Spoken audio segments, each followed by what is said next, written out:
Good evening. This is Chantay, aka Shanteezy. I'm here with my analysis weekend edition on Sunday.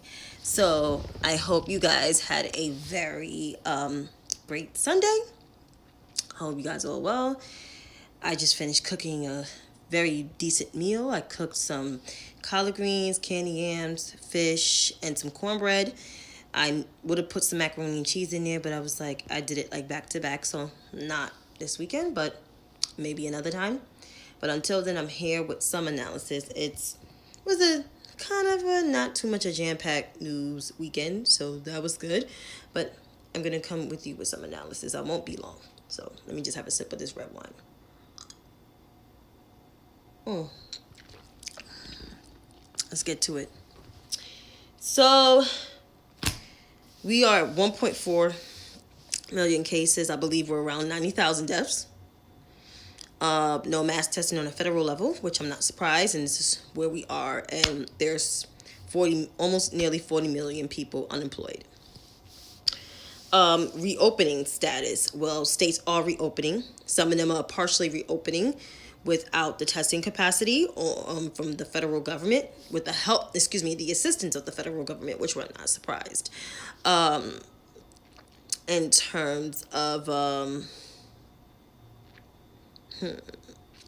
terms of financial implications, yeah, that's where we are. And some of these states are reopening because they can't afford to pay the unemployment. But states like New York has partially open, but only for upstate regions, and western and northern New York state, not the southern part of New York or the downstate, as it's referred to. So that's not reopening. But starting, I believe, tomorrow, New York State will be doing statewide testing. Check the website for local listings so you can be tested, just to make sure if you are COVID positive, COVID negative, or if you're asymptomatic. So that's important. And you can check for that at health.nyc.gov. Excuse me, health.ny.gov. Or if you are in New York City, is health.nyc.gov, I believe. So that is that. I already said something, touched on Cuomo's briefing about the testing, and he demonstrated the testing today as well. And he also talked about reopening and talked about it is up to us that we stay safe. It is up to us, even though we are partial of the states reopening, you still have to wear your mask.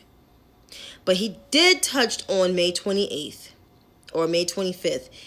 The beaches in New York State, Connecticut, New Jersey, and Delaware will be open. However, if you are going to the beach, make sure you have your mask and socially distance. To me, I feel like you shouldn't go to the beach, but I can't tell you what to do to stay locked up in your house. I'm not at liberty to say that, but I'm just want you guys to know, stay safe. It's important that you wear your mask. Plain and simple. That's it. I seen people this weekend, gathering, not wearing their mask, just talking like it's regular, like we're still out the woods. No, we're not. No. New York City only reached 4 of the 7 metrics that Governor Cuomo was talking about. So, yeah, I understand. The whole entire world is dealing with COVID. And the whole entire world is not out of it. Just because other countries are reopening, some of them didn't reopen that smart. Let's be real. Because some places like China is seeing a second wave of this shit already. It's going to be a second wave of this. I'm not trying to scare anybody, but that's a fact. And it's going to happen between flu season. So what Governor Cuomo is doing is absolutely correct. It's absolutely right. I don't like the whole open up beaches thing, but I can't tell anybody to stay in their house. However, wear your mask. If you don't have a mask, there's bandanas.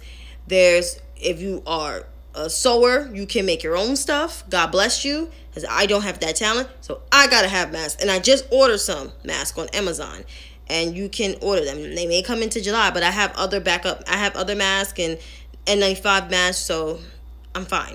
But For those who can't afford, use a bandana. Use anything to cover this and that. Because you can spread COVID like that. Your nose, snot can spread COVID. Make sure you have some type of gloves, even if it's winter gloves, to cover your hands and hand wash them. So I got to tell you. So if you want to see more Governor Cuomo's briefing, just go on, Facebook Watch, or go on YouTube. You can watch it. His briefings are not that long. It's less than an hour, honestly, to tell you the truth. The justice to say their names. As you know, during this pandemic, 2 people, black people, has been killed. One in their home after unannounced bust, and the other from jogging. So we have to keep these cases, we have to keep these people on their toes so these families could get justice for their children. Because these are young people, 25 and 26 years old.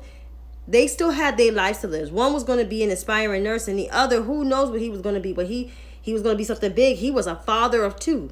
So these unjustified killings they just stark a nerve in my body. Like, they make me so angry. It almost make me have biases about white people, and I shouldn't. Because honestly, I don't mind talking to everybody. I have friends of all different backgrounds, not just race backgrounds, but all different economic backgrounds and different orientation backgrounds and whatever. But unjustified killings because you were scared, or because you thought this person lived in this place but didn't live in any of the vicinity at all, and don't have a reason, don't explain why this person's being shot, or you quote unquote being innocent, it's just fucking unfair. It's really unfair.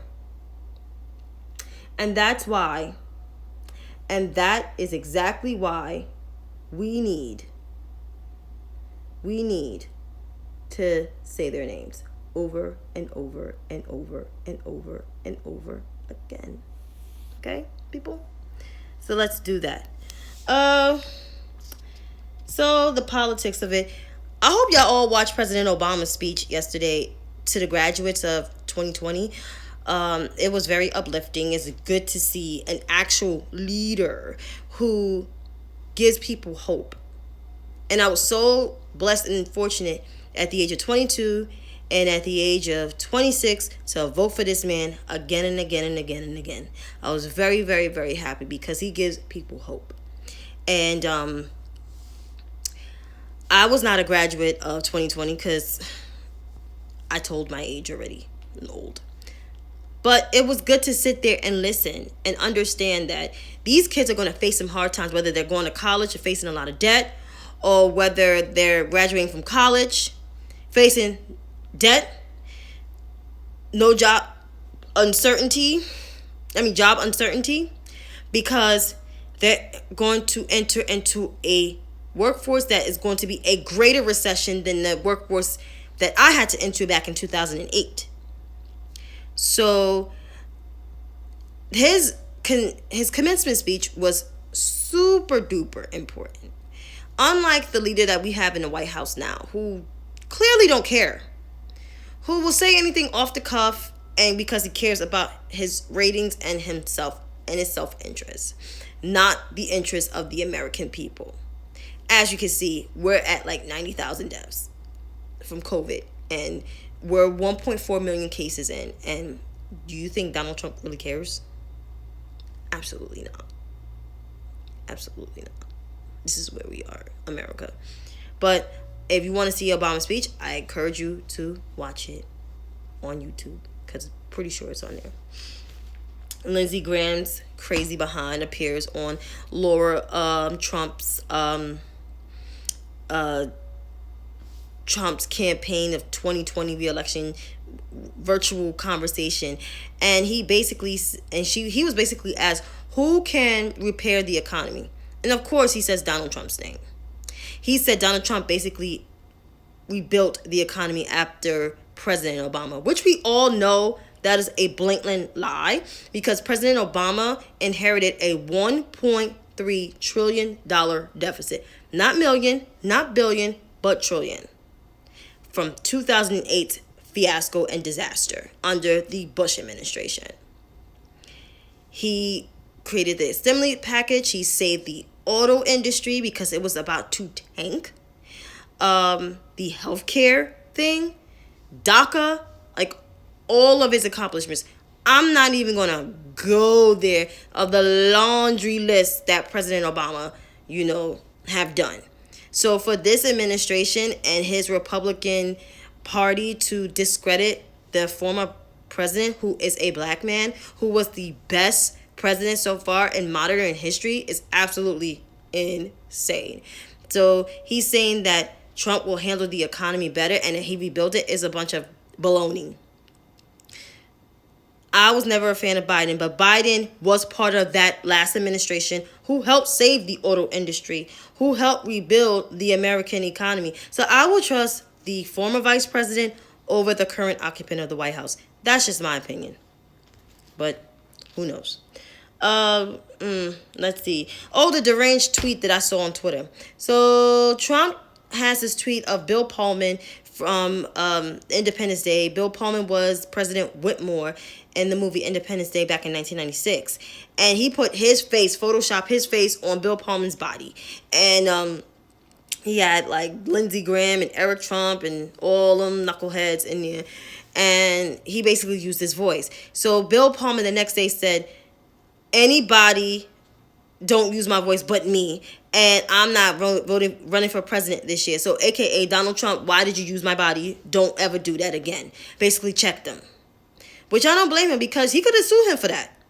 He was in that movie. Because of that movie, it's almost 25 years old, and that's the most iconic scene in that movie. So for you to Photoshop your tan orange face on somebody else's body is exactly the same. But then again, Trump is, something ain't right. But who knows? Yes, the VP pick. I already told y'all who I want. And y'all can send me y'all opinions. You could DM me at I am Chantay to see who you think would be a best pick, and maybe you gotta do a poll one day, of who you think is the best pick to run with Biden. And just my thoughts, we in some tough times, but the great thing is, like, we have technology. Imagine if we was in 1918 dealing with a pandemic. We would actually be screwed. Completely screwed. Like, they didn't have no technology back then. There was, like, no TV in 1918. Let's get real. You lucky you had photographs in 1918. That was, like, a piece of technology. Or, like, a telephone from Alex Graham Bell. So, pretty much is, thank God for technology and thank God for Instagram, because watching that Nelly and Ludacris battle yesterday, well, we all know who was the winner. I told my sister, Luda sold me. Luda always been one of my favorite Southern rappers because I don't have a lot, but Luda is one of them, along with Outkast and along with part of Goody Mob and possibly Trina, are one of my favorite Southern rappers. And to hear Nelly, and Nelly had like technology. He didn't follow the rules. He didn't. Let's get real. Ludacris followed the rules, and Ludacris had hits after hits after hits after hits. There was some hits he didn't play, which I'm like, why you did not play those rest of those hits? What is wrong with you? But he had a lot of hits. He had hits with female rappers, R&B singers. Like, he's the truth. And like I said, I hope you guys had a great weekend like I did. A chill weekend. Watching President Obama's speech made my weekend. Cooked my dinner. So I'm just going to leave you with this. Just stay hopeful, because we're going to get through this. We may be apart from our families, but this thing ain't going to last forever. Trust me. It's not. So just pay attention. Just keep doing what you're doing. Live your life. But stay safe. Thank you.